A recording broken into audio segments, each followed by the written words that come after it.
Hello everyone, ഇന്നത്തെ ക്ലാസ്സിലേക്ക് എല്ലാവർക്കും ഒരിക്കൽ കൂടി ഹൃദ്യമായ സ്വാഗതം. എല്ലാവരും വീഡിയോ ഒക്കെ ഓൺ ചെയ്ത് വെച്ച് ഒരുപാട് പേര് ഒരുപാട് നാളിന് ശേഷം പ്രസന്റ് ചേച്ചി സൂപ്പർ, അതെ അതെ ഒരുപാട് നാളിന് ശേഷം കാണുന്നു. ഹായ് എല്ലാരും വീഡിയോ, ലവ് യു ടീച്ചറമ്മേ, താങ്ക് യു മക്കളെ, thank you, love you all. Haseena ടീച്ചറമ്മ സംസാരിക്കാവേ, ക്ലാസ് എടുത്തതിന് ശേഷം സംസാരിക്കാം കേട്ടോ. എല്ലാവരോടും സംസാരിക്കാൻ, ക്ലാസ് കഴിയട്ടെ. അപ്പോ ഞാൻ എന്നെ ഒന്ന് പിൻ ചെയ്ത് വെക്കാം നിങ്ങൾക്ക് കാണാനായിട്ട്. ഓക്കെ. അപ്പൊ ഒരിക്കൽ കൂടി എല്ലാവരെയും ഹൃദ്യമായിട്ട് സ്വാഗതം ചെയ്യാണ് നമ്മുടെ ഇന്നത്തെ ക്ലാസ്സിലേക്ക്. അപ്പോ നമ്മുടെ ഇന്നത്തെ ക്ലാസ്സിന്റെ ടോപ്പിക് എല്ലാവർക്കും അറിയാലോ. അപ്പോ ഒരുപാട് പേര് കുറെ നാളുകൊണ്ട് റിക്വസ്റ്റ് ചെയ്യുന്ന ഒരു വീഡിയോ ആണ്, ടീച്ചറമ്മേ ഈ ഒരു ടോപ്പിക്കിനെ കുറിച്ച് ഒന്ന് പറഞ്ഞു തരാമോ? അതായത് നിങ്ങളോട് കടുത്ത അസൂയുള്ളവരുടെ 10 ലക്ഷണങ്ങൾ, അതുപോലെ ഇവരുടെ കണ്ണേറിൽ നിന്ന് രക്ഷപ്പെടാനായിട്ട് നമ്മൾ എന്ത് ചെയ്യണം എന്നുള്ളതാണ് ഇന്ന് ടീച്ചറമ്മ നിങ്ങൾക്ക് പറഞ്ഞുതരാൻ പോകുന്നത്. അപ്പൊ എല്ലാവരും ശ്രദ്ധിച്ച് കേട്ടിരിക്കണം.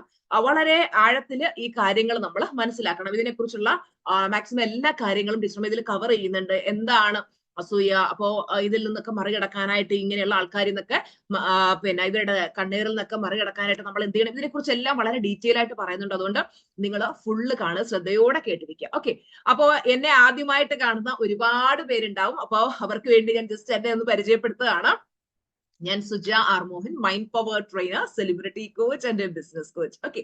അപ്പോ ആദ്യമായിട്ട് നമ്മൾ മനസ്സിലാക്കാൻ പോകുന്നത് എന്താണ് അസൂയ എന്നുള്ളതാണ്, അല്ലെ?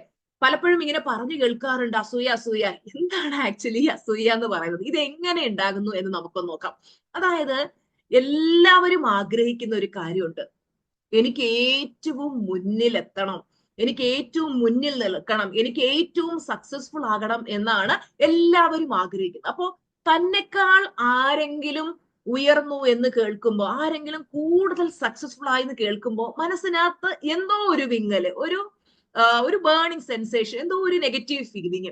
ശരിക്കും പറഞ്ഞാല് ഈ ഒരു അസൂയ എന്തുകൊണ്ടുണ്ടാകുന്നു എന്ന് ചോദിച്ചാല്, മറ്റുള്ളവരുമായുള്ള നമ്മുടെ നിരന്തരമായിട്ടുള്ള കമ്പാരിസൺ, മറ്റുള്ളവരുമായിട്ട് താരതമ്യം ചെയ്യുമ്പോ, കമ്പയർ ചെയ്യുമ്പോ ഒരു വ്യക്തിക്ക് തോന്നുകയാണ്, ഞാൻ അത്ര പോരാ, എനിക്ക് അത്ര കഴിവുകളില്ല, എന്നെ കൊണ്ട് വിജയിക്കാൻ പറ്റുമോ എന്നൊക്കെയുള്ളൊരു നെഗറ്റീവ് ആയിട്ടുള്ള ഫീലിംഗ് ഇവരുടെ മനസ്സിലേക്ക് കടന്നു വരികയാണ്.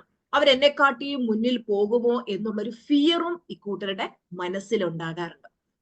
അപ്പോ ഈ അസൂയ തന്നെ പലതരത്തിലുണ്ട്, പലതരത്തിലുള്ള അസൂയുണ്ട്. ഒന്നാമത്തേന്ന് പറഞ്ഞാൽ പ്രൊഫഷണൽ ജലസി. നിങ്ങൾ ജോലി ചെയ്യുന്നവര് പലരും എക്സ്പീരിയൻസ് ചെയ്യുന്ന ഒരു കാര്യമാണ്. അതായത് തന്നെക്കാൾ ഉയർന്ന സ്ഥാനമാനങ്ങൾ മറ്റുള്ളവർ നേടുന്നത് സഹിക്കാൻ കഴിയാത്ത അവസ്ഥ. ചിലർ ഇത്തരം സിറ്റുവേഷനിൽ വല്ലാതെ ഡൗൺ ആയി പോകുന്ന ഒരു അവസ്ഥയുണ്ട്. അതുപോലെ തന്നെ രണ്ടാമത്തെ സോഷ്യൽ ജലസി. സമൂഹത്തിൽ ആരെങ്കിലും ഒക്കെ ഉന്നത സ്ഥാനത്തേക്ക് എത്തുമ്പോൾ അത് കാണുമ്പോൾ ഒരു സഹിക്കാൻ വയ്യാത്ത ഒരു അവസ്ഥ ഉണ്ടാകാറുണ്ട്. അതുപോലെ തന്നെ മെറ്റീരിയൽ ജലസി. ആരെങ്കിലും തന്നെക്കാട്ടിയും വലിയ, അല്ലെങ്കിൽ അവരുടെ വീടിനെക്കാട്ടിയും വലിയൊരു വീട് വച്ചു കഴിഞ്ഞാൽ, അല്ലെങ്കിൽ അവരെക്കാട്ടിലും വലിയൊരു, അവരുടെ കാറിനെക്കാട്ടും വലിയൊരു കാർ മേടിച്ചു കഴിഞ്ഞാൽ, അല്ലെങ്കിൽ പ്രോപ്പർട്ടി വാങ്ങിക്കഴിഞ്ഞാലൊക്കെ ഈ ഒരു മെറ്റീരിയൽ ആയിട്ടുള്ള എന്തെങ്കിലും കാര്യങ്ങൾ വാങ്ങിക്കുന്ന സമയത്ത് മറ്റുള്ളവർക്ക് ഉണ്ടാകുന്ന ആ ഒരു ജലസി. പിന്നെ സിബ്ലിംഗ് ജലസി ഉണ്ട്. അതായത് സഹോദരങ്ങളുടെ ഉയർച്ചയിൽ പോലും അസൂയ തോന്നുന്നവരുണ്ട്. അപ്പോ നിങ്ങളോട് കടുത്ത അസൂയുള്ളവരുടെ 10 ലക്ഷണങ്ങളാണ് ടീച്ചർമ്മ ഇനി പറയാൻ പോകുന്നത്. ശ്രദ്ധിച്ചു കേട്ടിരിക്കാം. ഒന്നാമതായിട്ട്, ദേ ഡിമിനിഷ് യുവർ അക്കംപ്ലിഷ്മെന്റ്സ്. നിങ്ങളുടെ നേട്ടങ്ങളെ അവര് വളരെയധികം വില കുറച്ച് കാണും. നിങ്ങൾ ഇനി എത്ര ഹൈ സക്സസിലേക്ക് എത്തിയാലും, ഭയങ്കരമായിട്ടുള്ള ലൈഫിൽ ചേഞ്ചസ് കൊണ്ടുവന്നാലും ഇവര് അതിനെയൊക്കെ വളരെ വില കുറച്ചേ കാണുള്ളൂ. നമ്മൾ ആഗ്രഹിക്കുന്നത് പോലെ അവര് വലിയ രീതിയിലുള്ള ഒരു അപ്രീസിയേഷനും കാര്യങ്ങളും ഒന്നും നമുക്ക് തരില്ല. കാര്യം നിങ്ങളോട് അസൂയുള്ള വ്യക്തി നിങ്ങളുടെ വിജയത്തിൽ നിങ്ങളെ അപ്രീഷിയേറ്റ് ചെയ്യേയില്ല. പക്ഷെ ചില ആൾക്കാര് അവിടെയും കണ്ണിങ്ങാണ്. അവര് അപ്രീഷിയേറ്റ് ചെയ്യും, മറ്റുള്ളവരെ കാണിക്കാൻ വേണ്ടി അപ്രീഷിയേറ്റ് ചെയ്യും. പക്ഷെ അവരുടെ ഉള്ളില് ഈ ഒരു കടുത്ത അസൂയ വെച്ചിട്ട്, ആ ഒരു നെഗറ്റീവ് ഫീലിംഗ് വെച്ചിട്ട് പുറമെ ഇങ്ങനെ ജസ്റ്റ് ഒന്ന് അഭിനയിക്കും. കൺഗ്രാറ്റുലേഷൻസ് പറയുന്നുണ്ടെങ്കിൽ അവരുടെ മനസ്സിനകത്ത് ആ ഒരു നെഗറ്റീവ് ഫീലിംഗ് ആയിരിക്കും ഉണ്ടാവുക. ഇനി രണ്ടാമത്തെ കാര്യം എന്ന് പറയുന്നത്, ദേ ടോക്ക് ബാഡ് അബൌട്ട് യു. നിങ്ങളെ കുറിച്ച് ഇവര് മോശമായിട്ട് ഇങ്ങനെ പറഞ്ഞുകൊണ്ടിരിക്കും. അതായത് തക്കം കിട്ടുമ്പോഴൊക്കെ ഇവരെന്ത് ചെയ്യും, നിങ്ങളെ കുറിച്ചുള്ള കുറ്റം പറഞ്ഞു നടക്കും. അവരവരുടെ ആ ഒരു അസൂയ കുറയ്ക്കുന്നത് നിങ്ങളെ കുറിച്ച് കുറ്റം പറഞ്ഞുകൊണ്ടാണ്. നിങ്ങൾ പോലും ചിലപ്പം നിങ്ങളെ പറ്റി റൂമർ പറയും, നിങ്ങൾ മനസ്സാ വാച കർമ്മണ അറിയാത്ത കാര്യങ്ങൾ പോലും നിങ്ങൾ ചെയ്തു എന്നൊക്കെ പറഞ്ഞു വരുന്നു. പലർക്കും എക്സ്പീരിയൻസ് ഉണ്ടാവും അല്ലെ? എക്സ്പീരിയൻസ് ഇങ്ങനെയൊക്കെ അനുഭവം ഉണ്ടായിട്ടുള്ളവർ യെസ് എന്ന് ചാറ്റ് ബോക്സിലേക്ക് ഇട്ടെ. ഈ തരത്തിലുള്ള ആളുകളുമായിട്ടൊക്കെ നമുക്ക് നിരന്തരം ഡീൽ ചെയ്യേണ്ടതായിട്ട് വരാറുണ്ട് അല്ലെ? അപ്പോ മറ്റുള്ളവരുടെ മുന്നിൽ അവരെ നല്ല വ്യക്തിയാക്കി കാണിക്കാനുള്ള ഈ വ്യക്തികളുടെ തത്രപ്പാടാണ് ഈ പറയുന്ന രീതിയിലുള്ള പ്രവൃത്തികളൊക്കെ. ഇനി ചിലര് ചെയ്യുന്ന പരിപാടി എന്താണെന്നറിയോ? ചിലര് മറ്റുള്ളവരുടെ മുന്നിൽ നിങ്ങളെ കൊച്ചാക്കി സംസാരിക്കും. കുറച്ചു പേര് നിൽക്കുമ്പോൾ അവര് നിങ്ങളെ ഒന്ന് ചെറുതാക്കി സംസാരിക്കും, അല്ലെങ്കിൽ നിങ്ങളെ ഒന്ന് കളിയാക്കി സംസാരിക്കും. നാട്ടുഭാഷയിലൊക്കെ പറഞ്ഞ മുള്ളും മുരയും വെച്ച് സംസാരിക്കുക, ആക്കി സംസാരിക്കുക, കുത്തി സംസാരിക്കുക എന്നൊക്കെ അല്ലെ? സ്ത്രീകൾക്ക് അറിയാൻ പറ്റും. പൊതുവെ ചില അസൂയുള്ള സ്ത്രീകൾക്ക് അങ്ങനെയൊക്കെയുള്ള ഒരു ഇതുണ്ട്. പ്രത്യേകിച്ച് കുറച്ചു പേരുടെ മുമ്പിൽ നിൽക്കുകയാണ്, നമ്മളെ ഒന്ന് താഴ്ത്തി കാണിച്ചൊരു സംസാരം, ഒന്ന് ഇൻസൾട്ട് ചെയ്ത് സംസാരിക്കും. അപ്പൊ അതിലൂടെയാണ് ഇവരൊരു ആശ്വാസം കിട്ടുന്നത്. എല്ലാവരെയും മുമ്പിൽ ഇവരെ ഒന്ന് ഡൗൺ ആക്കിയപ്പോ അവർക്കൊരു ആശ്വാസം കിട്ടുന്നുണ്ട്. ഇങ്ങനെയുള്ള ചില വ്യക്തികളുണ്ട്. മൂന്നാമതായിട്ട് they are extremely competitive with you. നിങ്ങളോട് ഭയങ്കര കടുത്ത മത്സരത്തിലായിരിക്കും അവര്. അതായത് ഈ അസൂയക്കാരായ ആളുകൾ നിങ്ങളെ ചാലഞ്ച് ചെയ്തിട്ട് വെല്ലുവിളിച്ചിട്ട് നിങ്ങളെക്കാൾ മുന്നിലെത്താൻ അവരിങ്ങനെ ശ്രമിച്ചുകൊണ്ടേയിരിക്കും. ഒരു എക്സാമ്പിൾ പറഞ്ഞു കഴിഞ്ഞാല്, നിങ്ങളിപ്പോ ഒരു കോഴ്സ് പഠിക്കാൻ പോയി, അടുത്ത സെക്കൻഡിൽ അവർക്കും ആ കോഴ്സ് പഠിക്കണം. നിങ്ങൾക്ക് പലപ്പോഴും നിങ്ങളുടെ ബന്ധുക്കൾക്കിടയിലും ഫ്രണ്ട്സിനിടയിലും പരിചയക്കാർക്കിടയിലും ഒക്കെ ഇങ്ങനെയുള്ള ആൾക്കാരെ കാണും. അല്ലെങ്കിൽ നിങ്ങൾ ഒരു ജോലിക്ക് പോവാണ്, അടുത്ത സെക്കൻഡിൽ അവർക്കും ജോലിക്ക് പോകണം. അല്ലെങ്കിൽ നിങ്ങൾ ഒരു യൂട്യൂബ് ചാനൽ തുടങ്ങി, നിങ്ങൾ സക്സസ്ഫുൾ ആവണം, അവർക്കും അതുപോലെ ചെയ്യണം. ഇങ്ങനെ അല്ലെങ്കിൽ നിങ്ങളുടെ മക്കൾ ഏതെങ്കിലും ഒരു നല്ല കോഴ്സിനും, അപ്പൊ അവർക്കും അവരുടെ മക്കൾ അങ്ങനെ വിടണം. ഈ തരത്തിലുള്ള അസൂയ മനോഭാവം കാണിക്കുന്ന ചില ആൾക്കാരെ നമ്മൾ കാണാറുണ്ട്. അതായത് ഇങ്ങനെയുള്ള ആൾക്കാര് നിങ്ങളെക്കാൾ മികച്ചത് അവരാണ് എന്ന് അവർക്ക് ഷോ ഓഫ് ചെയ്യണം. അപ്പൊ വിജയിക്കാൻ വേണ്ടി ശരിക്കും പറഞ്ഞാൽ ഇവർ എന്ത് മോശം കളിയും കളിക്കാൻ തയ്യാറാവും. അങ്ങനെയുള്ള കുറേയധികം ആൾക്കാരുണ്ട്. അവര് ചിലപ്പോ കള്ളം പറയും, കൂടെ നിന്ന് നമ്മളോട് ഭയങ്കര ഫ്രണ്ട്ലി ആണെന്ന് അഭിനയിക്കും, പക്ഷെ പുറകുവശത്തൂടെ അവര് ചീറ്റ് ചെയ്യുന്ന ആൾക്കാരായിരിക്കും. ഇനി നാലാമത്തത്, ദേ ഇമിറ്റേറ്റ് യു. ഇമിറ്റേറ്റ് എന്ന് പറഞ്ഞാൽ എന്താ? അനുകരിക്കുക. ആരെങ്കിലും നിങ്ങളെ ഇമിറ്റേറ്റ് ചെയ്യാൻ ശ്രമിക്കുന്നുണ്ടെങ്കിൽ, അനുകരിക്കാൻ ശ്രമിക്കുന്നുണ്ടെങ്കിൽ, നിങ്ങൾ ചെയ്യുന്ന പോലെ കാര്യങ്ങൾ അവരും അതുപോലെ ഇമിറ്റേറ്റ് ചെയ്യുന്നുണ്ടെങ്കിൽ, നിങ്ങൾ മനസ്സിലാക്കേണ്ടത് അവർ നല്ല ഒന്നാം തരം അസൂയക്കാരാണ്, നമ്പർ 1 അസൂയക്കാരാണ് എന്നുള്ളതാണ്. അവര് നിങ്ങളെ ചിലപ്പോൾ അഭിനന്ദിക്കുന്നതായും നിങ്ങളുടെ വിജയത്തിൽ സന്തോഷിക്കുന്നതായിട്ടും ഭംഗിയായിട്ടൊക്കെ അഭിനയിക്കും. പക്ഷെ ഉള്ളില് ഇവർ ആ ഒരു നെഗറ്റീവ് ഫീലിംഗ്, അസൂയ നിറഞ്ഞ ആ ഒരു ഫീലിംഗ് വെച്ചിട്ടായിരിക്കും ഇവർ നിങ്ങളെ അപ്രീഷിയേറ്റ് ചെയ്യുന്നത്. ഇനി അഞ്ചാമത്തെ കാര്യം എന്ന് പറയുന്നത്, ദേ keep criticising you and tearing you down. അവരുടെ മനസ്സ് മുഴുവൻ എങ്ങനെ നിങ്ങളെ വലിച്ച് താഴത്തേക്കിടാം എന്നുള്ള നെഗറ്റീവ് ചിന്തയായിരിക്കും ഉണ്ടാവുക. അതുപോലെ ആറാമത്തത്, they give backhanded compliments. ഉള്ളിൽ കരഞ്ഞുകൊണ്ടാവും ഇക്കൂട്ടര് നിങ്ങളെ അപ്രീഷിയേറ്റ് ചെയ്തത്. ഇപ്പോ മറ്റുള്ളവരെ കാണിക്കാനായിട്ട് നേരത്തെ പറഞ്ഞ പോലെ അവരിങ്ങനെ ഒരു ഷോ ഓഫ് കാണിച്ച് നമ്മളെ വിജയത്തിൽ സന്തോഷിക്കുന്നതായിട്ടൊക്കെ അഭിനയിക്കും. പക്ഷെ ഈ കടുത്ത അസൂയുള്ള ആൾക്കാർക്കുണ്ടല്ലോ, ഒരിക്കലും മറ്റുള്ളവരെ അപ്രീഷിയേറ്റ് ചെയ്യാൻ അവർക്ക് പറ്റില്ല. ഇപ്പൊ നിങ്ങൾക്ക് തന്നെ നിങ്ങളുടെ ഫാമിലി ഗ്രൂപ്പ്സിലോ അല്ലെങ്കിൽ നിങ്ങളുടെ ഫ്രണ്ട് സർക്കിളിലോ ഒക്കെ ഇങ്ങനെയുള്ള കാണാം. നമ്മൾ അവരുടെ വാട്സ്ആപ്പ് ഗ്രൂപ്പിലൊക്കെ നമ്മുടെ ഒരു സക്സസിന്റെ ഫോട്ടോ ഇട്ട് കഴിഞ്ഞാൽ അവരത് കാണുന്നുണ്ട്. ചിലർ ദൈവത്തെ പോലെയാ വാട്സ്ആപ്പ് ഗ്രൂപ്പിൽ കാണുന്നുണ്ട്, എല്ലാം കാണുന്നുണ്ട്, പക്ഷെ ഒന്നിനും അവര് റെസ്പോണ്ട് ചെയ്യില്ല. നിങ്ങൾക്ക് അങ്ങനെ ഉള്ള ഫ്രണ്ട്സോ ഫാമിലി മെമ്പേഴ്സോ ഒക്കെ ഉണ്ടോ? അവര് എന്ത് ചെയ്യും? അവരൊന്നിലും റെസ്പോണ്ട് ചെയ്യില്ല. അപ്പോ അവരുടെ മനസ്സിലെ ആ ഒരു അത്രയും ഒരു നെഗറ്റീവ് ഫീലിംഗ് ആണ്, ഞാനിപ്പോ ഒരു അപ്രീസിയേഷൻ കൊടുത്തു കഴിഞ്ഞാൽ ഇവൾ എന്നെക്കാട്ടി അല്ലെങ്കിൽ ഇവൻ എന്നെക്കാട്ടി മുന്നിലേക്ക് പോകുമോ എന്നുള്ള ആ ഒരു ഫീലിംഗ് ആണ് ഇവർക്കുള്ളത്. അതുപോലെ തന്നെ നിങ്ങൾ എപ്പോഴും ഹാപ്പി ആയിരിക്കുന്നത് കാണുമ്പോഴും ലൈഫിൽ മുന്നോട്ട് സക്സസ്ഫുൾ ആയിട്ടൊക്കെ പോകുന്നത് കാണുമ്പോൾ ഇക്കൂട്ടർക്ക് തീരെ സഹിക്കാൻ പറ്റില്ല. അവരെന്ത് ചെയ്യും? എങ്ങനെയെങ്കിലും നിങ്ങളുടെ സന്തോഷം തല്ലിക്കെടുത്താനായിട്ട് ഇവർ ശ്രമിച്ചുകൊണ്ടിരിക്കും. ഇനി ഏഴാമത്തെ പോയിന്റ് എന്ന് പറയുന്നത്, ദേ വിൽ ട്രാക്ക് യു. അവര് നിങ്ങളെ ഇങ്ങനെ ട്രാക്ക് ചെയ്തുകൊണ്ടിരിക്കും. ട്രാക്ക് ചെയ്യാന്ന് പറഞ്ഞു കഴിഞ്ഞാൽ ഫേസ്ബുക്കിൽ നിങ്ങൾ എങ്ങനെ ഫോളോ ചെയ്യും, നിങ്ങൾ എന്തൊക്കെ ആക്ടിവിറ്റീസ് ചെയ്യുന്നു, വാട്സാപ്പില് അല്ലാന്നുണ്ടെങ്കിൽ ഇങ്ങനെയുള്ള സോഷ്യൽ മീഡിയ പ്ലാറ്റ്ഫോമിൽ വാട്സാപ്പിലൊക്കെ നിങ്ങൾ സ്റ്റാറ്റസ് ഇടുമ്പോൾ അവരിങ്ങനെ ചെക്ക് ചെയ്യുന്നുണ്ട്. ഇവരെല്ലാം കാണുന്നുണ്ട്, പക്ഷെ ഒന്നിനും ഒരു റിപ്ലൈയും തരാതെ നിങ്ങളെ ഇങ്ങനെ നിങ്ങൾ അറിയാതെ ഇവരിങ്ങനെ ഫോളോ ചെയ്തുകൊണ്ടേയിരിക്കും. അപ്പോ നിങ്ങളുടെ ഒരു സക്സസിന്റെ ഒരു മെസ്സേജോ അല്ലെങ്കിൽ ഒരു ഫോട്ടോയോ ഒക്കെ ഇവര് കാണുന്നുണ്ട്, പക്ഷെ അതൊന്നും അവർക്ക് ആ ഒരു അഭിനന്ദിക്കാൻ ആ ഒരു മൈൻഡ് സെറ്റ് അവർക്ക് വരത്തില്ല, ആ ഒരു മനസ്സ് അവർക്ക് വരില്ല. അതുപോലെ നിങ്ങൾ ചെയ്യുന്ന കാര്യങ്ങൾ രഹസ്യമായിട്ട് ഇവര് ഇങ്ങനെ നോക്കിക്കൊണ്ടിരിക്കും. അതുപോലെ ഇവര് ചിലപ്പോ നിങ്ങളുമായിട്ട് ഡയറക്റ്റ് കോണ്ടാക്ട് ഉള്ള വ്യക്തികളായിരിക്കില്ല. ചിലപ്പോൾ നിങ്ങളുടെ അത്രയും അടുത്ത പരിചയത്തിലുള്ളതോ അല്ലെങ്കിൽ ചിലപ്പോൾ താൽക്കാലികമായിട്ട് അകന്ന് നിൽക്കുന്നവരൊക്കെ ആയിരിക്കും. പക്ഷെ ഇവര് നിങ്ങളെ നിരീക്ഷിച്ചുകൊണ്ടേയിരിക്കും. ഇനി 8ാമതായിട്ട് they start petty arguments with you. ചില ആൾക്കാര്, ഈ പറഞ്ഞ കടുത്ത അസൂയാലുക്കളായിട്ടുള്ള ചില ആൾക്കാർ നിങ്ങളോട് ആർഗ്യുമെന്റ്സിന് വരും, തർക്കത്തിന് വരും. ഇവരെയാണ് ശരിക്കും പറഞ്ഞാൽ എനർജി വാമ്പയേഴ്സ് എന്ന് വിളിക്കുന്നത്. എന്താണ് എനർജി വാമ്പയേഴ്സ് എന്ന് അറിയാവോ നിങ്ങൾക്ക്? അതായത് നമ്മൾ ഈ അത്രയും എല്ലാ ദിവസവും നമ്മൾ മെഡിറ്റേഷനും ചെയ്ത് അഫർമേഷൻസും പറഞ്ഞ് ഗ്രാറ്റിറ്റ്യൂഡ് ഒക്കെ ചെയ്ത് നമ്മളെപ്പോഴും ഹൈ എനർജിയിൽ ഹൈ പോസിറ്റീവിൽ ഇരിക്കുന്ന ആൾക്കാർ.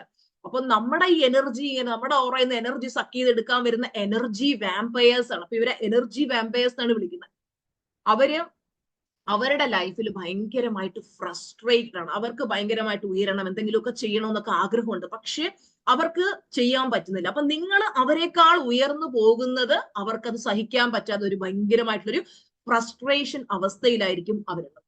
ഇനി 9ാമതായിട്ട് നിങ്ങളുടെ വീഴ്ചകളില് ഇവര് സന്തോഷിക്കും. ഇവരെയൊക്കെയാണ് ശരിക്കും ടോക്സിക് ആയ ആളുകളാണ് എന്ന് പറയാറില്ല. ടീച്ചർ എപ്പോഴും പറയില്ല അവോയ്ഡ് ടോക്സിക് പീപ്പിൾ എന്നൊക്കെ. അപ്പൊ ഇവരാണ് ശരിക്കും ടോക്സിക് ആയിട്ടുള്ള ആളുകൾ. നിങ്ങൾ പരാജയപ്പെട്ട് കാണണം എന്ന് ആഗ്രഹിക്കുന്നവര്. ചിലര് നിങ്ങളുടെ ലൈഫ് സ്റ്റൈല് അല്ലെങ്കിൽ ലൈഫിലെ ഹാബിറ്റ് ഒക്കെ അതുപോലെ കോപ്പി ചെയ്യാൻ ശ്രമിക്കുന്നവരുണ്ടാവും. ചിലര് നിങ്ങളുടെ വീഴ്ചകളിൽ ചിലപ്പോൾ അവർ പരസ്യമായിട്ടും അല്ലെങ്കിൽ ചിലപ്പോൾ രഹസ്യമായിട്ടും അവര് ആ ഒരു സന്തോഷം പ്രകടിപ്പിക്കുകയും ചെയ്യും. അതുപോലെ 10ാമതായിട്ട് പറയാനുള്ളത്, ഇക്കൂട്ടര് നിങ്ങൾക്കൊരു ആവശ്യം വരുമ്പോൾ നിങ്ങളെ തിരിഞ്ഞു നോക്കത്തേയില്ല. അതുപോലെ നിങ്ങളുടെ വിജയങ്ങൾ സെലിബ്രേറ്റ് ചെയ്യാൻ ഒരിക്കലും നിങ്ങൾക്കൊപ്പം കൂടുകയില്ല. നിങ്ങളുടെ കഷ്ടകാലങ്ങളിൽ ഒരിക്കലും കൂടെ നിൽക്കാതെ നിങ്ങൾക്ക് ഒരു സക്സസ് വരുമ്പോൾ ഇവർ ചിലപ്പോൾ അഭിനയിച്ച് നിങ്ങളുടെ കൂടെ നിൽക്കുകയൊക്കെ ചെയ്യും. നമ്മൾ ഇവരെങ്ങനെയുള്ള ആൾക്കാരെ വളരെയധികം സൂക്ഷിക്കാം. ഇനി ഇവരുടെ ദൃഷ്ടിദോഷത്തിൽ നിന്നും ഇവരുടെ കണ്ണേറിൽ നിന്നും രക്ഷപ്പെടാൻ നമ്മൾ എന്ത് ചെയ്യണം? എല്ലാവരും ചോദിക്കുന്ന കാര്യമാണ്. ഈ പറഞ്ഞ 10 രീതികളിൽ പല രീതികളിലുമുള്ള നിങ്ങളോട് അസൂയുള്ള വ്യക്തികൾ നിങ്ങൾ കണ്ടിട്ടുണ്ടാവും, എക്സ്പീരിയൻസ് ചെയ്യും. അത് ഓഫീസിലാണെങ്കിലും നിങ്ങളുടെ ഫ്രണ്ട് സർക്കിളിലും റിലേറ്റീവ്സിനിടയിലും ഒക്കെ നമ്മൾ കാണാറുണ്ട്. അപ്പോൾ ഇങ്ങനെയുള്ള ആളുകളുടെ ദൃഷ്ടിദോഷത്തിൽ നിന്നും കണ്ണീറിൽ നിന്നും രക്ഷപ്പെടാനായിട്ട് നമ്മൾ എന്ത് ചെയ്യണം? ആദ്യം നമ്മൾ മനസ്സിലാക്കേണ്ടത് ഇവരെങ്ങനെയുള്ള ആൾക്കാരാണെന്ന് ടീച്ചർമ്മ പറഞ്ഞു. ഇവർ പോസിറ്റീവ് ആയിട്ടുള്ള ആൾക്കാരാണോ? നമുക്കറിയാം, നമ്മുടെ ക്ലാസ് ഒക്കെ അറ്റൻഡ് ചെയ്തിട്ടുള്ളവർക്ക് അറിയാം എന്താണ് പോസിറ്റീവ് മൈൻഡ് സെറ്റ്, എന്താണ് നെഗറ്റീവ് മൈൻഡ് സെറ്റ്, പോസിറ്റീവ് ആയിട്ടുള്ള ആൾക്കാരുടെ ഗുണങ്ങൾ എന്തൊക്കെയാണ് എന്നുള്ളത് അറിയാം അല്ലെ. അപ്പോ പോസിറ്റീവ് ആയിട്ടുള്ള ആൾക്കാർ ഒരിക്കലും മറ്റുള്ളവരോട് അസൂയയും ഈ ഒരു നെഗറ്റീവ് മനോഭാവം ഒന്നും കൊണ്ട് നടക്കില്ല. അപ്പൊ ഇവരെ സംബന്ധിച്ചിടത്തോളം ഇവർ പക്ക നെഗറ്റീവ് ആയിട്ടുള്ള ടോക്സിക് ആയിട്ടുള്ള ആളുകളാണ്. നമ്മൾ ഈ നെഗറ്റീവ് ആയിട്ടുള്ള ആളുകളെ മാറ്റിയെടുത്ത് ഇവര് പോസിറ്റീവ് ആക്കിയിട്ട് നമ്മൾ സന്തോഷിക്കാം എന്ന് വിചാരിച്ചാൽ നടക്കില്ല. കാര്യം ഒരു വ്യക്തിക്ക് അവരുടെ ലൈഫ് മാറ്റണം എന്ന ആത്മാർത്ഥമായിട്ട് ആഗ്രഹമില്ലെങ്കിൽ നമ്മൾ ഇനി അവരെ എത്രയൊക്കെ മാറ്റാൻ ശ്രമിച്ചാലും അവര് മാറത്തില്ല. അപ്പൊ ഇങ്ങനെയുള്ള ആൾക്കാരെ നമ്മൾ ഡീൽ ചെയ്യേണ്ടത് എങ്ങനെയാണെന്ന് ചോദിച്ചാൽ ഇങ്ങനെയുള്ള ആൾക്കാരിൽ നിന്നും ഒഴിഞ്ഞു നിൽക്കുക. Stay away from such energy vampires അല്ലെങ്കിൽ ടോക്സിക് പീപ്പിൾ. അതുപോലെ ശ്രദ്ധിക്കേണ്ട മറ്റൊരു കാര്യമാണ്, നിങ്ങളുടെ പേഴ്സണലായ കാര്യങ്ങൾ ഒരു കാരണവശാലും ഇവരോട് തുറന്നു പറയരുത്. കാര്യം എന്താണ്? ഇവരൊരു തക്കം കിട്ടുമ്പോൾ നല്ല രീതിയിൽ നമുക്ക് പണി തരുന്നവരായിരിക്കും. എപ്പോഴും ശ്രദ്ധിക്കണം. നിങ്ങൾ പ്രത്യേകിച്ചും ഓഫീസിൽ ചില ആൾക്കാർ ഭയങ്കര തുറന്ന പുസ്തകമാണ്, എല്ലാ കാര്യങ്ങളും ഇങ്ങനെ വളരെ ഡീറ്റെയിൽ ആയിട്ട് പറയും. അപ്പൊ ഇവര് നമ്മളോട് ഭയങ്കര ഫ്രണ്ട്ലി ആയിട്ടൊക്കെ നിൽക്കും, നമുക്ക് അറിയാൻ പറ്റില്ല. അപ്പൊ നമുക്ക് ഒരു ഡൗട്ടും തരാത്ത രീതിയിൽ ഭയങ്കര ഫ്രണ്ട്ലി ആയിട്ടൊക്കെ നിന്ന് നമ്മുടെ രഹസ്യങ്ങളൊക്കെ ഇങ്ങനെ സീക്രട്സ് ഒക്കെ ഇങ്ങനെ ചോർത്തിയെടുത്ത് നമുക്ക് തക്കം കിട്ടുമ്പോൾ പണി തരുന്നവരായിരിക്കും.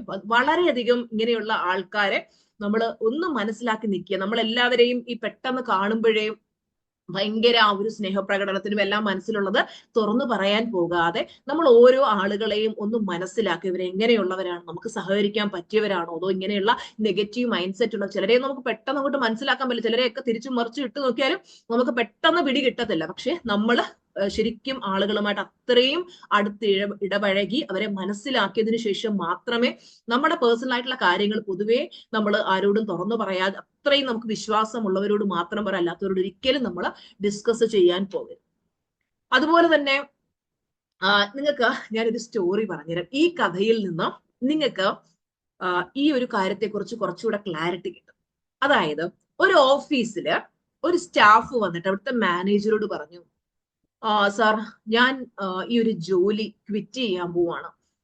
അപ്പൊ മാനേജർ ചോദിച്ചു, എന്താണ്, നീ നന്നായിട്ട് പെർഫോം ചെയ്യുന്നുണ്ടല്ലോ, എന്താണ് ഇപ്പൊ നിനക്ക് ജോലി ക്വിറ്റ് ചെയ്യേണ്ട ആവശ്യം?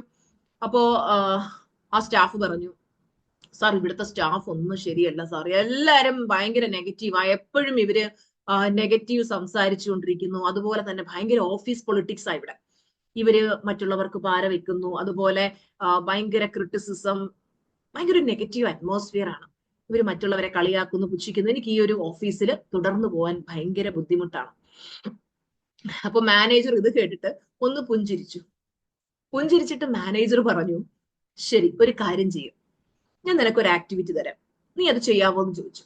അപ്പൊ ഈ സ്റ്റാഫ് വിചാരിച്ച, ശരി സാർ ഞാൻ ചെയ്യാം എന്ന് പറഞ്ഞു. അപ്പൊ അദ്ദേഹം പറഞ്ഞു, നീ ഒരു ഗ്ലാസ്സില് വെള്ളം എടുക്കാം, നിറച്ച് വെള്ളം എടുക്കണം. എന്നിട്ട് ഈ ഓഫീസിന് ചുറ്റും നീ 3 പ്രാവശ്യം വലത്ത് വെക്കുക. ഓഫീസിനകത്ത് തന്നെ ഇങ്ങനെ സ്പേസ് ഉണ്ട്. അപ്പൊ ഇങ്ങനെ 3 പ്രാവശ്യം ഇതിന് ചുറ്റും നീ നടന്നിട്ട് വരിക. പക്ഷെ നടക്കുമ്പോ നീ ശ്രദ്ധിക്കേണ്ട ഒരു കാര്യം, ഇതിൽ നിന്നും ഒരു തുള്ളി വെള്ളം പോലും താഴെ പോകരുത്. അപ്പൊ സ്റ്റാഫ് വിചാരിച്ച, എന്തായാലും പോകാൻ പോയില്ലേ, സാറ് പറഞ്ഞൊരു ആക്ടിവിറ്റിയിൽ ചെയ്യാം. അങ്ങനെ ഈ സ്റ്റാഫ് എന്ത് ചെയ്തു, ഈ ഗ്ലാസ്സിലെ വെള്ളം കൊണ്ട് ഇങ്ങനെ നടക്കുകയാണ്. നടന്ന് അവിടെ ഇങ്ങനെ 3 റൗണ്ട് ചുറ്റിയിട്ട് നേരെ മാനേജറുടെ ക്യാബിനിൽ വന്നു. മാനേജർ ചോദിച്ചു, കഴിഞ്ഞോ, വെള്ളം പോയില്ലല്ലോ? ഇല്ല സാർ. അപ്പോ മാനേജർ ചിരിച്ചുകൊണ്ട് പറഞ്ഞു, ഞാൻ എന്തുകൊണ്ടാണ് നിന്നോട് ഈ ആക്ടിവിറ്റി ചെയ്യാൻ പറഞ്ഞത് എന്ന് വെച്ചാല്, നീ വെള്ളവുമായിട്ട് പോകുന്ന സമയത്ത് നീ പല സ്റ്റാഫുകളെയും കണ്ടു, അവരാരെങ്കിലും എന്തെങ്കിലും നെഗറ്റീവ് കാര്യങ്ങൾ പറയുന്നത് നീ കേട്ടോ? അപ്പൊ ആ സ്റ്റാഫ് ഓർത്തിട്ട് പറഞ്ഞു, ഇല്ല. ഓക്കെ, ആരെങ്കിലും ക്രിട്ടിസൈസ് ചെയ്യുന്നതോ, എന്തെങ്കിലും ഓഫീസ് പൊളിറ്റിക്സ് നടക്കുന്നതോ, ആരെങ്കിലും തങ്ങളിൽ വഴക്കിടുന്നതോ, എന്തെങ്കിലും നെഗറ്റീവ് നീ കണ്ടോ? ഇല്ല സാർ, ഞാൻ ഒന്നും കണ്ടില്ല. ഓക്കെ, നെഗറ്റീവ് ആയിട്ടുള്ള ഒരു കാര്യങ്ങളും നീ കണ്ടില്ലല്ലോ? ഇല്ല സാർ, കണ്ടില്ല. അപ്പോ ആ മാനേജർ ആ സ്റ്റാഫിനോട് പറഞ്ഞു, നീ ഇപ്പോ ഈ ഓഫീസിൽ നിന്ന് ക്വിറ്റ് ചെയ്തിട്ട് അടുത്ത ഓഫീസിൽ പോയാലും അവിടെയും സാഹചര്യങ്ങൾ ഇത് തന്നെ ആയിരിക്കും. എല്ലാവരും ശ്രദ്ധിച്ചു കേൾക്കണം, ഈ സ്റ്റോറി നിങ്ങൾക്ക് ലൈഫ് ചേഞ്ചിങ് സ്റ്റോറി ആയിരിക്കും. നീ അടുത്ത ഓഫീസിൽ ചെന്നാലും അവിടെയും ആൾക്കാർ ഇങ്ങനെയാ. കാര്യം ഈ ലോകത്തുള്ള 85% ആളുകൾ നെഗറ്റീവാ, 15% ആളുകൾ മാത്രമേ നമ്മളെ പോലെ പോസിറ്റീവ് ആയിട്ടുള്ളൂ. അപ്പൊ ഈ നെഗറ്റീവ് ആയിട്ടുള്ള ആൾക്കാർ എവിടെ പോയാലും കാണും. പണ്ട് എനിക്കൊരു സ്റ്റുഡന്റ് ഉണ്ടായിരുന്നു, പുള്ളിക്കാരി പറയുന്ന ഒരു കാര്യം ഇതാണ്, ടീച്ചറെ ഞാൻ ഒരിടത്ത് ജോലിക്ക് പോയി, ആ വീട്ടിലുള്ളവരൊക്കെ ഭയങ്കര നെഗറ്റീവാ, ഞാൻ ആ ജോലി ക്വിറ്റ് ചെയ്ത് ആ ജോലി കളഞ്ഞിട്ട് വന്നു, വീട്ടു ജോലിക്ക് പോവായിരുന്നു. പിന്നെ ഞാൻ അടുത്ത വേറൊരു വീട്ടിൽ പോയി, അവിടെ ചെന്നപ്പോ അവർ അതിനെ കാട്ടി നെഗറ്റീവ്, ഞാൻ ആ ജോലി കളഞ്ഞിട്ട് ഞാൻ വന്നു, എനിക്ക് ഒരിക്കലും ജോലി ചെയ്യാൻ പറ്റുന്നില്ല, ആൾക്കാരൊക്കെ നെഗറ്റീവ് എന്ന് പറഞ്ഞു. എനിക്ക് പെട്ടെന്ന് അതാ ഓർമ്മ വന്നത്. അപ്പൊ ഇതുപോലെ നമ്മൾ എവിടെ പോയാലും ഇങ്ങനെയുള്ള ആൾക്കാരെ നമ്മൾ മീറ്റ് ചെയ്യേണ്ടി വരും. അതുകൊണ്ട് ഒരു ഓഫീസ് ക്വിറ്റ് ചെയ്ത് അടുത്ത ഓഫീസിലേക്ക് പോയത് കൊണ്ട് കാര്യമില്ല. അപ്പൊ ആ മാനേജർ പറഞ്ഞത് ഇതാണ്, നീ ശരിക്കും ആ ഗ്ലാസ്സിലെ വെള്ളത്തിൽ ഫോക്കസ് ചെയ്തുകൊണ്ട് ഇങ്ങനെ ചുറ്റി വന്ന സമയത്ത് ഈ നെഗറ്റീവിലേക്കൊന്നും നീ ഫോക്കസ് കൊടുത്തില്ല. നിന്റെ ഫോക്കസ് മുഴുവൻ എവിടെയായിരുന്നു? ആ ഗ്ലാസും ആ ഗ്ലാസ്സിലെ വെള്ളത്തിലുമായിരുന്നു. നീ മറ്റൊന്നിലേക്കും ഫോക്കസ് കൊടുത്തില്ല. നീ ചെയ്യേണ്ടത്, നിനക്ക് ചുറ്റും പല കാര്യങ്ങളും നടക്കും, പലരും നെഗറ്റീവ് ആയിരിക്കും, അവര് പല കാര്യങ്ങളും പറയും. പക്ഷേ നീ ഫോക്കസ് ചെയ്യേണ്ടത് നിന്റെ കാര്യങ്ങളിലേക്കാണ്. നീ നിന്റെ ജോലിയിൽ ഫോക്കസ് ചെയ്യുക, നീ നിന്റെ ലക്ഷ്യങ്ങളിലേക്ക് ഫോക്കസ് ചെയ്യുക, നീ നിനക്ക് വേണ്ടുന്ന കാര്യങ്ങളിലേക്ക് ഫോക്കസ് ചെയ്യുക. ബാക്കിയുള്ള കാര്യങ്ങളിൽ നീ ഫോക്കസ് കൊടുക്കാതിരുന്നാൽ ചുറ്റും നടക്കുന്നതൊന്നും നിന്നെ എഫക്ട് ചെയ്യില്ല. എന്ത് മനോഹരമായ സ്റ്റോറിയാണല്ലേ. അപ്പൊ എനിക്ക് എല്ലാവരോടും പറയാനുള്ളത്, നമുക്ക് ചുറ്റും ഇങ്ങനെയുള്ള ആളുകളുണ്ട്. നമുക്ക് ഈ നെഗറ്റീവ് ആയിട്ടുള്ള ആൾക്കാരെ ഒഴിവാക്കിയിട്ട് ലോകത്ത് ജീവിക്കാൻ പറ്റില്ല. നമ്മൾ ആ ഒരു ഫാക്ട് മനസ്സിലാക്കി ഇങ്ങനെയൊക്കെയുള്ള ആൾക്കാരുണ്ട്. അപ്പൊ നമ്മൾ എന്ത് ചെയ്യുക, നമ്മൾ നമ്മുടെ ലക്ഷ്യങ്ങളിലേക്ക് ഫോക്കസ് ചെയ്ത് മുന്നോട്ട് പോവാ. നമുക്ക് ഒരുപാട് ലക്ഷ്യങ്ങളില്ലേ ജീവിതത്തിൽ നേടാൻ. നമുക്ക് ജീവിതത്തിൽ ഇനിയുള്ള സമയങ്ങൾ നമ്മുടെ ലക്ഷ്യങ്ങൾ നേടാൻ, നമുക്ക് വേണ്ട കാര്യങ്ങളെ പറ്റി ചിന്തിക്കാൻ, നമ്മുടെ സ്വപ്നങ്ങളെ പറ്റി വിഷ്വലൈസ് ചെയ്യാൻ, അഫർമേഷൻ, അങ്ങനെയുള്ള വേണ്ട കാര്യങ്ങളിലേക്ക് ഫോക്കസ് കൊടുക്കും. ഈ ആൾക്കാർ അവിടെ കിടന്ന് കാണിക്കുന്ന നെഗറ്റീവ് ആൾക്കാർ കാണിക്കുന്ന ഈ കോപ്പറേറ്റ് തരങ്ങളുടെ പുറകെ നമ്മൾ പോകാതിരിക്കുക. അവരെന്ത് വേണമെങ്കിലും ചെയ്തോട്ടെ, അതിലേക്കൊന്നും നമ്മൾ ഫോക്കസ് കൊടുക്കാതെ നമ്മൾ നമ്മുടെ ലക്ഷ്യങ്ങളിലേക്ക് ഫോക്കസ് ചെയ്യാം. എല്ലാവർക്കും സ്റ്റോറി ഇഷ്ടപ്പെട്ടോ? ഇഷ്ടപ്പെട്ടവർ യെസ് എന്ന ചാറ്റ് ബോക്സിലേക്ക് ഇടുക. ഓക്കെ, അപ്പോ നമ്മൾ എപ്പോഴും എവിടേക്കാ ഫോക്കസ് ചെയ്യേണ്ടേ? നമ്മുടെ ലക്ഷ്യങ്ങളിലേക്ക് ഫോക്കസ് ചെയ്യും. കൂട്ടരുടെ നെഗറ്റിവിറ്റിയിലേക്ക് നമ്മൾ ഫോക്കസ് കൊടുക്കുക ചെയ്യരുത്. നമ്മൾ നമ്മുടെ ലക്ഷ്യങ്ങളിലേക്ക് ഫോക്കസ് ചെയ്യുമ്പോൾ ഇവരുടെ നെഗറ്റിവിറ്റി ഒന്നും നമ്മുടെ കണ്ണിൽ പെടുകയില്ല. നമ്മൾ ശരിക്കും പറഞ്ഞാല് നമ്മുടെ വളർച്ചയിൽ സന്തോഷിക്കുന്ന നല്ല ആളുകളുമായിട്ട് മാത്രം സഹകരിക്കാനായിട്ട് ശ്രദ്ധിക്കുക. കാര്യം അങ്ങനെയുള്ള ആൾക്കാർ വളരെ കുറവായിരിക്കും. നമ്മുടെ വളർച്ചയിൽ സന്തോഷിക്കുകയും അപ്രീഷിയേറ്റ് ചെയ്യുകയും നമ്മുടെ കൂടെ നിൽക്കുകയും ഒക്കെ ചെയ്യുന്ന ആൾക്കാർ വളരെ കുറവാണ്. ചിലർ ഭംഗിവാക്കിന് പറയും നമ്മുടെ കൂടെ നിൽക്കുന്നുണ്ട്, ഞാൻ എപ്പോഴും കൂടെ ഉണ്ടാവും എന്നൊക്കെ പറയും. പക്ഷെ അതൊക്കെ ഭംഗിവാക്കുകളാണ്. പക്ഷെ അതൊക്കെ ആത്മാർത്ഥതയുള്ളവരെന്നും നമ്മുടെ കൂടെ നിൽക്കും. അതുപോലെ തന്നെ ഈ നെഗറ്റീവായിട്ടുള്ള ആൾക്കാർ നമ്മളെ ഇങ്ങനെ പ്രൊവോക്ക് ചെയ്യാൻ ശ്രമിച്ചുകൊണ്ടേയിരിക്കും.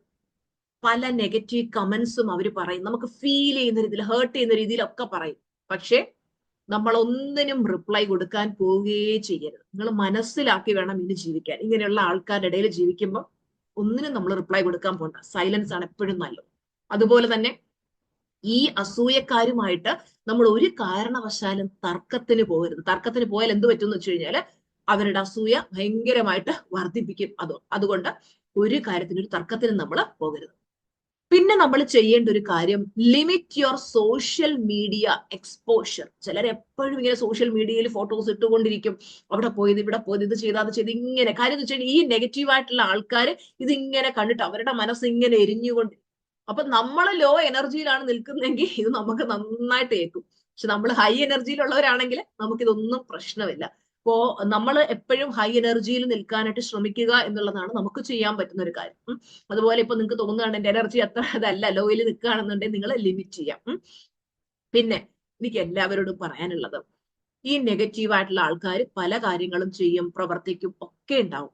നമ്മൾ ദൈവീകമായിട്ട് ജീവിക്കുക. ടീച്ചറമ്മ എപ്പോഴും നിങ്ങൾക്ക് പറഞ്ഞു വരുന്ന ഒരു കാര്യം, നമ്മുടെ മനസ്സിന്റെ ശുദ്ധത, അതൊന്നും മാത്രമേ നമ്മുടെ ജീവിതത്തിൽ നമ്മളെ വിജയിയാക്കുള്ളൂ. നമ്മൾ മറ്റുള്ളവരെ പറ്റിച്ചോ, വഞ്ചിച്ചോ, ചതിച്ചോ, മറ്റുള്ളവരുടെ അസൂയ മനോഭാവം വെച്ചോ ഈ നെഗറ്റീവായിട്ടുള്ള മൈൻഡ് സെറ്റിൽ പോയാൽ എങ്ങും നമുക്ക് എത്താൻ പറ്റില്ല. നമ്മളെ കാണുന്ന ഒരു ഈശ്വരനുണ്ട്. നമ്മൾ ആ ഈശ്വരനോട്, നമ്മുടെ പ്രപഞ്ച ശക്തിയോട് എപ്പോഴും ഗ്രേറ്റ്ഫുൾ ആയിരിക്കുക, നന്ദിയുള്ളവരായിരിക്കുക. നമുക്ക് ലഭിച്ചിട്ടുള്ള ഓരോ സൗഭാഗ്യത്തിനും നന്ദി പറഞ്ഞ് നമ്മൾ യൂണിവേഴ്സുമായിട്ട് കണക്റ്റഡ് ആയി അലൈൻമെന്റിൽ അത്രയും ഹാപ്പിനെസ്സിൽ നമ്മൾ ജീവിക്കുക. നമ്മൾ അവരിലേക്കും ഇവരിലേക്കും ഒന്നും ഫോക്കസ് കൊടുക്കേണ്ട. നമ്മുടെ ഫോക്കസ് മുഴുവൻ നമ്മുടെ യൂണിവേഴ്സിലേക്ക് കൊടുത്തിട്ട്, എന്റെ യൂണിവേഴ്സ് എന്റെ കൂടെയുണ്ട്, ഇങ്ങനെയുള്ള ആൾക്കാർ എന്ത് വേണമെങ്കിലും കാണിച്ചതൊന്നും എന്നെ എഫക്ട് ചെയ്യില്ല, എല്ലാം അവിടെ സമർപ്പിച്ച് യൂണിവേഴ്സിൽ സറണ്ടർ ചെയ്ത് നമ്മൾ ജീവിക്കുക എന്നുള്ളതാണ്. അതുപോലെ നിങ്ങൾ മെഡിറ്റേഷൻ എല്ലാ ദിവസവും ചെയ്യണം കേട്ടോ. മുടക്കാൻ വരുത്തുക ചെയ്യുന്നത്. മെഡിറ്റേഷൻ ഒക്കെ ചെയ്യുമ്പോൾ നമ്മുടെ ഓറ നല്ല ബ്രൈറ്റ് ആൻഡ് പോസിറ്റീവ് ആയിരിക്കും. അപ്പോൾ ഇങ്ങനെയുള്ള ഈ ആൾക്കാരുടെ കോക്കാമ്പിച്ച തരങ്ങളൊന്നും നമ്മളെ എഫക്ട് ചെയ്യില്ല. അവരിനി എന്ത് പറഞ്ഞാലും ഇതൊന്നും നമ്മളെ എഫക്ട് ചെയ്യാത്ത രീതിയിലേക്ക് നമ്മൾ എത്തും. അപ്പോൾ നമ്മൾ നമ്മുടെ ലക്ഷ്യങ്ങളിലേക്ക് മാത്രം ഫോക്കസ് ചെയ്ത് ധൈര്യമായിട്ട് മുന്നോട്ട് പോയിക്കൊണ്ടേയിരിക്കണം. ടീച്ചറും യൂണിവേഴ്സും എപ്പോഴും നിങ്ങളുടെ കൂടെ ഉണ്ട്. അപ്പൊ എല്ലാവരും ഹാപ്പി ആയിരിക്കുക, പോസിറ്റീവ് ആയിരിക്കുക, എനർജറ്റിക് ആയിരിക്കുക. നമുക്ക് അടുത്ത ക്ലാസ്സിൽ കാണാം. Okay, thank you so much every one. Yes, Dhanya പറയൂ മക്കളെ. മൈക്ക് മ്യൂട്ട് ആണല്ലേ? ഓക്കെ, ഒരു സെക്കൻഡ്, ഞാൻ അൺമ്യൂട്ട് ചെയ്യും. യെസ്, പറയൂ ധന്യ. ടീച്ചറെ ഇവിടെ ഉണ്ട് കേട്ടോ. ആ പറയൂ. പുതിയ കാറ് വാങ്ങിയല്ലേ? യെസ്, കാർ വാങ്ങി. ഏത് കാറാ വാങ്ങിയേ? കാറ് ഇപ്പൊ വാങ്ങിയത് ഇതാണ് ടീച്ചറെ, സെക്കൻഡ് വാഗനറാണ് വാങ്ങിയത്. വാഗണറാണ് ഞങ്ങള് വാങ്ങിയത്. രണ്ടുപേരും ഡ്രൈവിംഗ് ഒന്നതായി കഴിഞ്ഞിട്ട് പിന്നെ പുതിയത് വാങ്ങാന്ന് വിചാരിച്ചു. Very good, very good. അപ്പൊ ധന്യ ജോലി മാനിഫെസ്റ്റ് ചെയ്തു, കാറ് വാങ്ങി. കൺഗ്രാചുലേഷൻസ് ധന്യ. ടീച്ചറെ ഭയങ്കര സന്തോഷാണെന്ന് വെച്ചിട്ടുണ്ടെങ്കിൽ എന്താ പറയാ, ടീച്ചറുടെ ക്ലാസ്സിൽ വന്നതിന് ശേഷമാണ് മനസ്സിനെ എല്ലാം കൊണ്ടും ഒരു, ടീച്ചർക്ക് അറിയാലോ നമ്മൾ 2 പ്രാവശ്യം അത്രയേറെ ഡിപ്രഷൻ അവസ്ഥയിൽ കഴിഞ്ഞിരുന്ന ധന്യ ഇന്ന് ഹാപ്പിനെസ്സിൽ ജീവിക്കുക. ടീച്ചറുടെ ബ്ലെസ്സിങ് എപ്പോഴും കൂടെ ഉണ്ട് കേട്ടോ. എപ്പോഴും ഹാപ്പി ആയിട്ടിരിക്കുക, മിടുക്കി ആയിട്ടിരിക്കുക കേട്ടോ. പിന്നെ ഒരു മാനിഫെസ്റ്റേഷൻ എന്ന് പറഞ്ഞു കഴിഞ്ഞാൽ വിഷൻ ബോർഡിൽ ഒട്ടിച്ചിട്ടുണ്ടായിരുന്നു, പറശ്ശിനിക്കട അമ്പലത്തിൽ പോവാണെന്ന് വിചാരിച്ചിട്ടുണ്ടായിരുന്നു. അത് മാനിഫെസ്റ്റ് ആയല്ലേ? പോവാൻ പറ്റി. കൺഗ്രാചുലേഷൻസ്. മൂകാംബികയാണ് ടീച്ചറുടെ ബ്ലെസ്സിങ് വേണം. മൂകാംബികയും കൂടെ ജാതി. തീർച്ചയായിട്ടും ടീച്ചറിന്റെ എല്ലാവിധ ബ്ലെസ്സിങ്സും കേട്ടോ. എത്രയും പെട്ടെന്ന് മാനിഫെസ്റ്റ് ആകട്ടെ. ഓക്കെ, പത്മിനി മാമിന് എന്താണ് പറയാനുള്ളത്? ഓക്കെ മക്കളെ. മേഡം, ഞാൻ ഈ ക്ലാസ്സിൽ വന്നതിന് ശേഷം എത്രയാ മാറിക്കണെന്ന് എനിക്ക് തന്നെ അറിയില്ല. അത്രയും സന്തോഷത്തിലാണ് ഞാന്. ഹാപ്പിയാണല്ലേ? എന്റെ കാര്യം മാഡത്തിന് അറിയാലോ, ഞാൻ അങ്ങനത്തെ സിറ്റുവേഷനിൽ വന്ന ആളല്ലേ. പിന്നെ വേറെ എന്റെ ഓരോ മണി ബ്ലോക്ക് ആയി കിടന്നിരുന്ന പിന്നെ ഈ മെഡിക്കൽ അലവൻസും ഒക്കെ, അതൊക്കെ ശരിയാവാൻ പോണു. ഇന്ന് ഞാൻ ബാങ്കിൽ പോയിരുന്നു. പിന്നെ ഒരു കരിമുത്തുമാല ഞാൻ പറഞ്ഞിരുന്നു, അഫർമേഷൻ, അത് എനിക്കിപ്പോ കിട്ടി കഴുത്തില്. കരിമണിമാല അല്ലെ, very good, congratulations. Overall full time happy ആണല്ലോ മാം? അതെ അതെ അതെ അതെ അതെ വെരി ഗുഡ്, കൺഗ്രാറ്റുലേഷൻസ്. എല്ലാരും പത്മിനി മാമിന് നല്ലൊരു കാര്യം കൊടുക്കുക. കാര്യം ഡിപ്രഷനിൽ കഴിഞ്ഞവർ പോലും ഫുൾ ടൈം ഹാപ്പിനെസ്സിലേക്ക് എത്തുക എന്ന് പറയുന്നത് ഒരു ചെറിയ കാര്യമല്ല അല്ലെ? നമുക്കറിയാം ആ ഒരു അവസ്ഥയിലേക്ക് പോയവരുടെ ബുദ്ധിമുട്ട് എത്രത്തോളം ആണെന്നുള്ളത്. ജയശ്രീ ആർ പറയും. Hello ma'am. ഹായ്. മാം, ഓ ഞങ്ങൾക്ക് 11 വർഷമായിട്ട് കുടുംബത്തിൽ നിന്ന് ഒരു കുറച്ച് പൈസ കിട്ടാനുണ്ടായിരുന്നു. ഞാനത് നന്നായിട്ട് ഇപ്പൊ 2 ആഴ്ചയായാലും ഞാനത് ശരിക്കും അഫർമേഷൻ നടത്തി ഞാനിങ്ങനെ ഓപ്പണ പ്രെയർ ചൊല്ലിക്കൊണ്ടിരിക്കുകയായിരുന്നു. ഞങ്ങൾക്ക് അത് കിട്ടില്ല എന്ന് വിചാരിച്ചിരുന്നതാ. അപ്പൊ അത് ഇന്നലെ അനിയൻ വിളിച്ചിട്ട് ബാങ്കിൽ പോകണം വരാൻ പറഞ്ഞ് വിളിച്ച് ചെക്കൊക്കെ റെഡിയാക്കി. ഒരു 5 ലക്ഷം രൂപയോളം ഇവർക്കെല്ലാവർക്കും 5 ലക്ഷം രൂപ വീതം കിട്ടാനായിട്ട് റെഡിയാക്കി. പിന്നെ എന്താന്ന് വെച്ചാൽ ഞാൻ പറഞ്ഞിട്ടുണ്ടായിരുന്നില്ലേ, മോള് UK-യിലാണ്. തിരുശ്രമയുടെ ബ്ലെസ്സിങ്സ് വേണമെന്ന് പറഞ്ഞ് എനിക്കിത് കിട്ടിയല്ലോ ബുക്കിന്റെ കൂടെ. അപ്പം അത് മോൾക്ക് ഒരു വൈഡൂര്യവും ഒരു ഇത് പുഷ്യരാഗവും കല്ല് സ്റ്റോൺ ഇടാൻ പറഞ്ഞിട്ടുണ്ട്. അപ്പൊ അത് ഇന്ന് ഞങ്ങൾ പോയി ഓർഡർ കൊടുത്ത് മലബാർ ഗോൾഡിൽ പോയി ഓർഡർ കൊടുത്ത് അത് വാങ്ങിക്കാൻ വേണ്ടിട്ട് ചെയ്യാൻ വേണ്ടിട്ട്. കൺഗ്രാറ്റുലേഷൻസ് ജയശ്രീ മാം. എല്ലാരും ജയശ്രീ മാമിന് നല്ല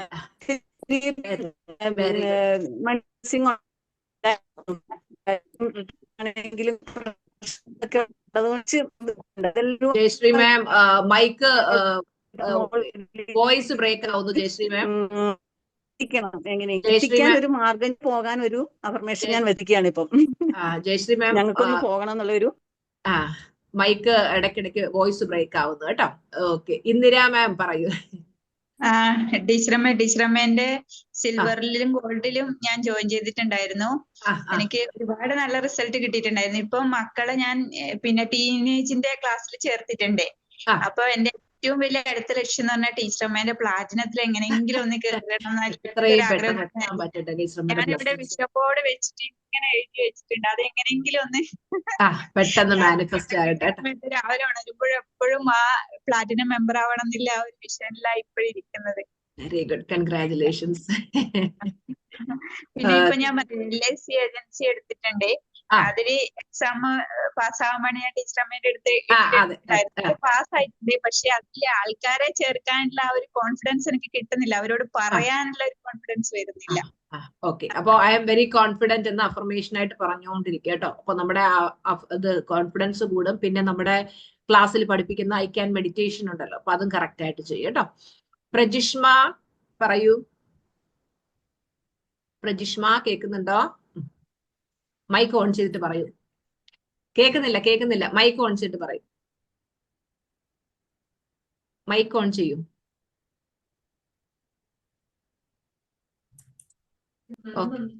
പറയൂ. ഹായ് മക്കളെ പറയൂ. അത് എന്താ വെച്ചാല് ഞാനിപ്പോ ഏകദേശം ഒരു 11 ദിവസമായിട്ടേ ഉള്ളൂ ജോയിൻ ചെയ്തിട്ട് ഗ്രൂപ്പില്. നമ്മുടെ സിൽവറിലല്ലേ?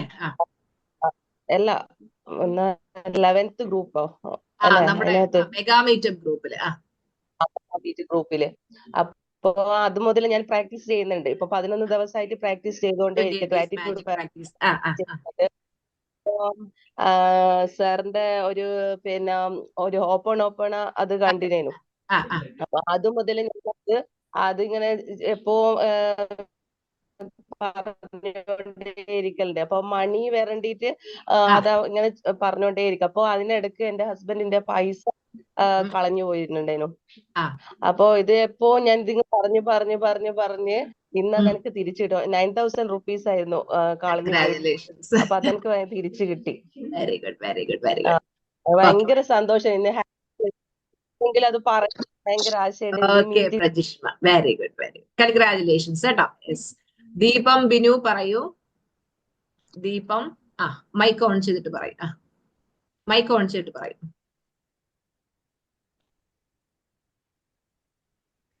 മൈക്ക് ഓൺ ചെയ്യൂ ദീപം എന്നാണോ? മൈക്കിൽ ജസ്റ്റ് ഒന്ന് ക്ലിക്ക് ചെയ്യാ. പറ്റുന്നില്ലേ? അജിത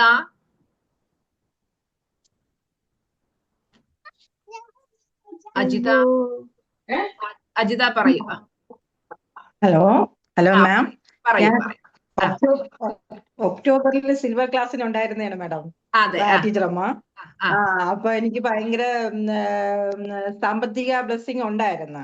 ആ ആ മോള് സെർബിയയില് മെഡിസിന് പഠിക്കുകയാണ്. അങ്ങനെ ഫീസ് അടയ്ക്കാ എന്ത് ചെയ്യൂന്ന് വിചാരിച്ചിരിക്കുകയായിരുന്നു. പിന്നെ ഒരു 8 ലക്ഷത്തിന്റെ ഒരു ലോൺ ഉണ്ടായിരുന്നു മാഡം. ആ ആ ആ അപ്പം അതിനും ഒരു പൈസ പോലും കയ്യിലില്ലായിരുന്നു. പക്ഷെ എല്ലാം മോക്ക് ഫീസ് അടച്ച് ലോൺ ഇപ്പൊ അടച്ചു തീർക്കാനുള്ള ഇതായി. അപ്പൊ മാഡത്തിന്റെ ഞാൻ അടുത്ത മാസം ഞാൻ ഇപ്പൊ ക്ലാസ്സിന് കയറുന്നില്ലെങ്കിലും മാഡത്തിന്റെ ടീച്ചർമാരെ എല്ലാം ക്ലാസ്സിലും കാണുന്നുണ്ട്, യൂട്യൂബ് കാണുന്നുണ്ട്, ഗ്രാറ്റിറ്റ്യൂഡ് അഫർമേഷൻ എല്ലാം ചെയ്യുന്നുണ്ട്. അപ്പൊ ഞാൻ അടുത്ത ഫെബ്രുവരിയിൽ ഞാൻ സിൽവറിൽ കയറുന്നുണ്ട്. ജോയിൻ ചെയ്യാൻ പറ്റും കേട്ടോ. Congratulations. Thank you for sharing. Sheeba NG പറയൂ. ഇന്ദിര മാം ബ്ലെസ്സിങ്സ് കേട്ടോ, പ്ലാറ്റിനത്തിൽ ജോയിൻ ചെയ്യാൻ പറ്റട്ടെ. ഷീബ മൈക്ക് ഓൺ ചെയ്തിട്ട് പറയൂ. ഞാൻ ടീച്ചറമ്മയുടെ ക്ലാസ് ഒക്കെ കാണാറുണ്ട്. ഗ്രാജുവേഷൻ ഒക്കെ ഇത് എഴുതി വെക്കാറൊക്കെ ഉണ്ട്. ബ്ലെസ്സിങ്സ് ഒക്കെ ഉണ്ട് സാമ്പത്തികമായിട്ട്. മോള് CA പഠിക്കുകയാണ്. ഇപ്പൊ ഫൗണ്ടേഷന്റെ പരീക്ഷ നടക്കാണ്. അവളുടെ വിജയത്തിന് വേണ്ടി ഒരു ബ്ലെസ്സിങ് ആവശ്യമുണ്ട് ടീച്ചറമ്മയുടെ. മോൻ SSLC 10ാം ക്ലാസ്സിൽ പഠിച്ചുകൊണ്ടിരിക്കുകയാണ്. അവനും നല്ല മാർക്ക് മേടിച്ച് ജയിക്കാനും സ്വഭാവ രീതിയിലൊക്കെ നല്ല രീതിയിൽ വരാനായിട്ട് ടീച്ചറമ്മയുടെ ബ്ലെസ്സിങ്. തീർച്ചയായിട്ടും ടീച്ചറമ്മയുടെ എല്ലാവിധ ബ്ലെസ്സിങ്സും കേട്ടോ. സന്തോഷം ഉണ്ടാകട്ടെ. സുമി അൻസിൽ പറയൂ. മക്കളെ പറയൂ. കേൾക്കാം. രാവിലെ എന്തോ ക്ലാസിന്റെ കാര്യം പറഞ്ഞല്ലോ, അത് ഒത്തിരി സമയം, അതെന്ത് ക്ലാസിന്റെ എല്ലാവർക്കും ഉള്ളതാണോ? അത് പ്ലാറ്റിനത്തിനാണുള്ളത്. അല്ല, വെളുപ്പിന് യോഗ കണക്ക് എന്തോ.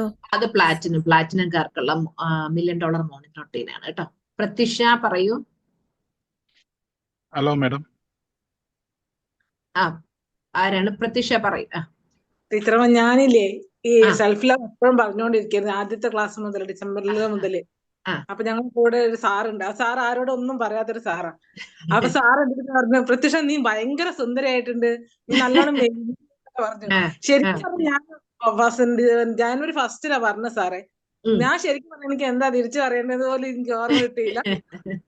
ഞാൻ താങ്ക് യു പോലും പറയാൻ പറ്റിയില്ല. ഞാൻ അവിടെ സ്റ്റക്കായി നിന്ന്. സാർ അങ്ങനെ പറഞ്ഞത് എല്ലാരും അതിശയപ്പെട്ടു പോയി. സാർ ആരോട് അങ്ങനെയൊന്നും അങ്ങനെ പറയുന്നതല്ലേ. നമ്മുടെ സെൽഫ് ലവ് കൂടിയപ്പോഴത്തേക്ക് അപ്രീസിയേഷൻ കിട്ടാൻ തുടങ്ങി അല്ലേ. ഭയങ്കരമായിട്ട് കിട്ടി. ഞാൻ തന്നെ എനിക്ക് തന്നെ ഭയങ്കര കോൺഫിഡൻസ് കൂടി ശരിക്കും പറഞ്ഞ. കൺഗ്രാജുലേഷൻസ്. റാണി പറയൂ.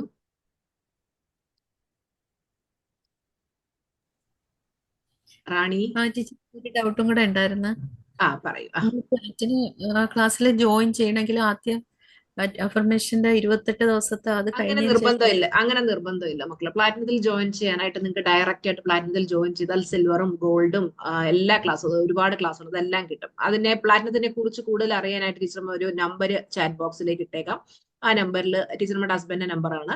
അതിൽ കോൺടാക്ട് ചെയ്തിട്ട് നിങ്ങൾ സാറിനോട് ചോദിച്ചാൽ അതിന്റെ ഡീറ്റെയിൽസ് പറഞ്ഞു. 95-265 സോറി, അത് മിനിയുടെ നമ്പർ അല്ലേ, 9599776199 9599776199. ഞാൻ ചാറ്റ് ബോക്സിൽ ഇട്ടേക്കാം. അനിൽ എന്നാണ് സാറിന്റെ പേര്. സാറിനെ കോൺടാക്ട് ചെയ്തിട്ട് നിങ്ങൾ ഡീറ്റെയിൽസ് ചോദിച്ചു കഴിഞ്ഞാൽ പ്ലാറ്റിനത്തിന്റെ കാര്യങ്ങൾ പറഞ്ഞു തരാം. ഓക്കെ. പ്രസന്ന മാം പറയൂ.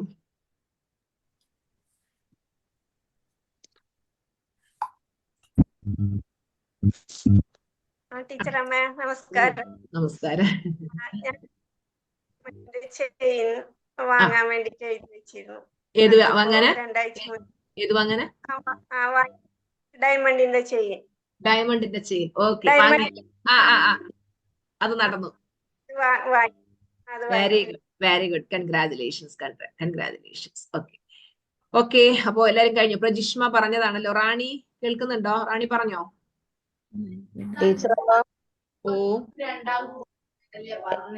എനിക്കൊരു സംശയം ഉണ്ടായിരുന്നു. ആരാ? റാണി പറയൂ. ടീച്ചറമ്മ, എനിക്ക് എന്റെ ഒരു വസ്തുവിന്റെ ഒരു ഇഷ്യൂസ് ഉണ്ടായിരുന്നു, വഴിയുടെ പ്രശ്നം ഉണ്ടായിരുന്നേ. നമുക്ക് ഒരു 6 കൂട്ടർക്ക് വേണ്ടി പഞ്ചായത്തുകാർ നമുക്ക് 2 വർഷത്തെ ഒരു വസ്തുവിനകത്തൂടെ ഒരു വഴി നമുക്ക് റാണി ഗ്രൂപ്പിലുള്ളതാണ്, ഗ്രൂപ്പിൽ ചോദിക്കാമോ ഡൗട്ട്? ഗ്രൂപ്പിലെ നമ്മുടെ മെഗാമീറ്റ് ഗ്രൂപ്പിൽ ചോദിക്കാം. അതിൽ ടീച്ചർ പറഞ്ഞു കാര്യം അത്രയും. ആയിക്കോട്ടെ മാഡം. ഓക്കെ ശുഭ ആർക്കെ പറയും. നമസ്തേ ടീച്ചർ. നമസ്തേ.